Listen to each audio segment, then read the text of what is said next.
hhayi-ke enhla nasezansi asibingelele. Sisahleli naye kuNkululeko kuyo le ngosi. Ake sizifuneke sizithole ukuthi singobani thina. Ungasilandela-ke laphana epejini lethu ku-YouTube channel, ufike usearch-e uthi I Know My Story, bese ufike u-like, usubscribe. Ungasiboleka-ke udlebe wena olandela leli page likaMabhodla. Sisahleli naye-ke uNkululeko umfokaZulu. Nkululeko mfowethu, sike sakhuluma kakhulu waze wanaba ngodaba lukaShembe, umqali wendlela.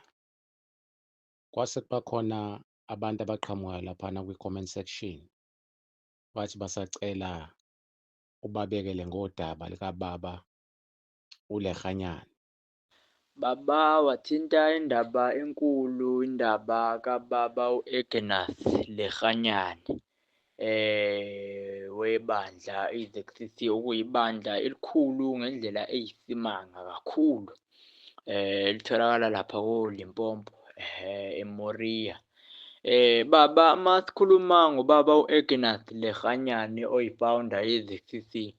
U-Ignas baba ekukhuleni kwakhe ukhulele emndenini obewabantu ebebezinyanga, kanjalo ngathi ubezalwa la egcekeni, abantu bakubo bebezinyanga kakhulu, bewazi umuthi, beyazi impande. U-Ignas Leganyane ekukhuleni kwakhe ukhule ebewumntwana obethi melele ambulelwe imithi enamandla ngendlela eyisimanga. Bethi umelele ambulelwe aboniswe. Kusho ukuthi bengaqondi ngesimo sokuthi bewumntwana emncane, waze wakhula. Kuthe sekhulile kwakhona-ke isikhathi la eba nenkinga yokugula, yokungaboni kahle emehlweni.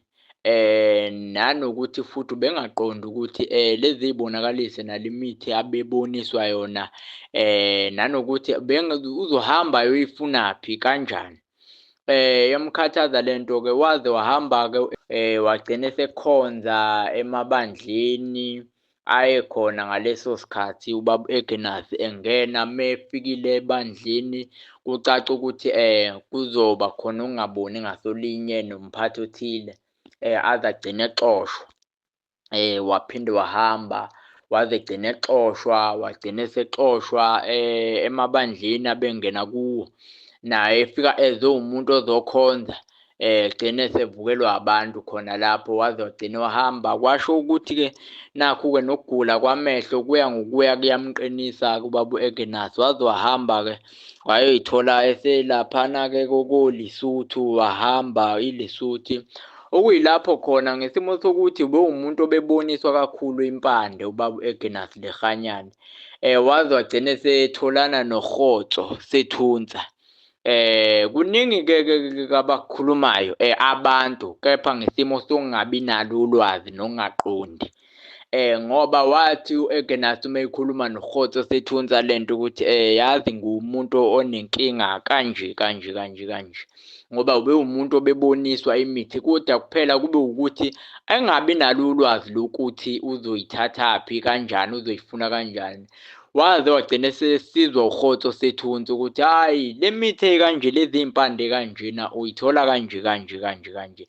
Noma kukuningi okukhulunywa abantu, kepha ngesimo sokungawazi umlando weqiniso phakathi kwaRhotso Sethunza kanye no-Ignas. U-Ignas-ke ulwazi walithola kuye-ke, ngoba wayefike-ke alikhulume kuRhotso Sethunza ukuthi hayi bo, ngibonisa into ewukuthi nokuthi.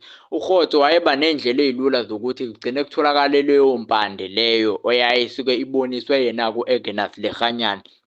Yaba njalo-ke lento, kwathi kucaca-ke manje indaba yokuthi u-Ignas nakhu seyanothisa ukuthi khona amandla anawo, kedwa yena abengawaboni. Okuyilokho waze waluntunjwa uRhotso Sethunza, waze wabona leyo nto ukuthi cha, wena ndoda unamandla, kodwa siyabona ukuthi awuyiboni. uRhotso Sethunza bekuyinyanga ebinamandla kakhulu, yazinza nalapha ko-Eastern Cape. uRhotso Sethunza bekuyinyanga enamandla kakhulu. Naye siyohamba sigxile endabeni yayo, esitorini sayo, ukuthi impilo yayo ibimi kanjani, ngoba kuningi okunye nokungelona iqiniso okubhaliwe phansi okungelona iqiniso noma ngithi okungafani naloku mina engikuboniswa ngale ezweni likamoya nge-information engisuke ngiyifuna. U-Ekenasi-ke Lekganyane wazwana kakhulu noRhotso bayifunda-ke iy'mpande waze wagcina-ke naye eseyinothisa ukuthi ukhona amandla anawo ngoba wathi ekubuyeni kwakhe u-Ekenasi uma ebuyela ezweni lakubo kwana imvula eyayinkulu kakhulu. Kwana imvula eyayinkulu kakhulu ngendlela eyisimanga ngoba waqala ku-Ekenasi Lekganyane walapha abantu ngey'mpande wayeyiboniswa walapha abantu besizakala kusukuma iy'shosha kwenzeka zonke iy'manga lezi. Wacaca waze wanothisa naye ukuthi no ikhona ngempela lento kuye and iyaphila futhi.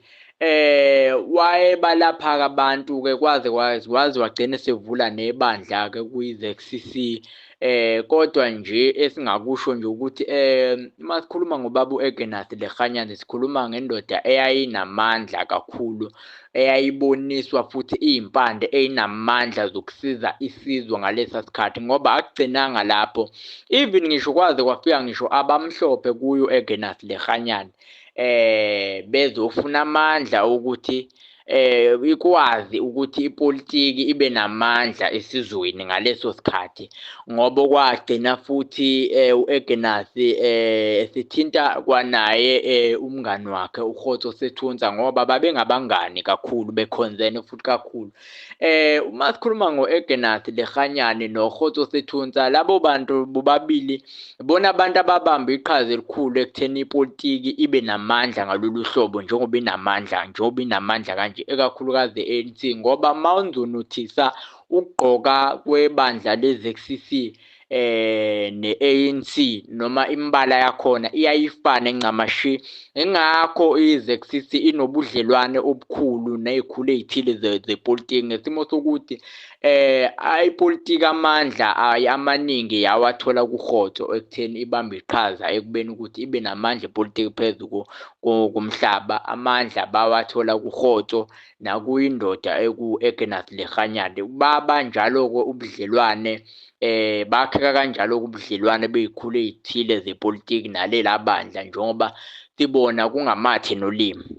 So yaba kanjalo nje. So ngiyafisa futhi nokuthi ekuhambeni kwesikhathi size sihambe sigcine singene endabeni kaRhotso Sethunzwa ukuthi sithole iqiniso ngayo ukuthi empeleni loya muntu kwakuwumuntu wayenjani, impilo yakhe yayinjani ngoba vele bekuwumuntu obephila imilingo. Kepha singakusho ukuthi uRhotso Sethunzwa no-Ekenasi bekuwabantu abebambisene ngoba u-Ekenasi ubenamandla okumbulelwa imithi enamandla. uRhotso beney'ndlela ey'lula zokuthi akuzame ngayo yonke indlela ukuthi ayithole leyo mpande leyo. Yabo ubudlelwane babulapho phakathi kwalawo madoda lawo. Kodwa-ke kungayibona bodwa baningi-ke abantu noma abaholi abathize bezamabandla ebebebambisene naye uRhotso Sethunzwa. Ngicathi leyo koba yithophikhi yangelinye ilanga. Baba Mabhodla ake ngiyibeke lapho nje le. Sibonga kakhulu Qhawe Lamaqhawe, sibonga kakhulu Ndoda Madoda. Kwande kakhulu nalapho sihlephulele khona. Siyathokoza.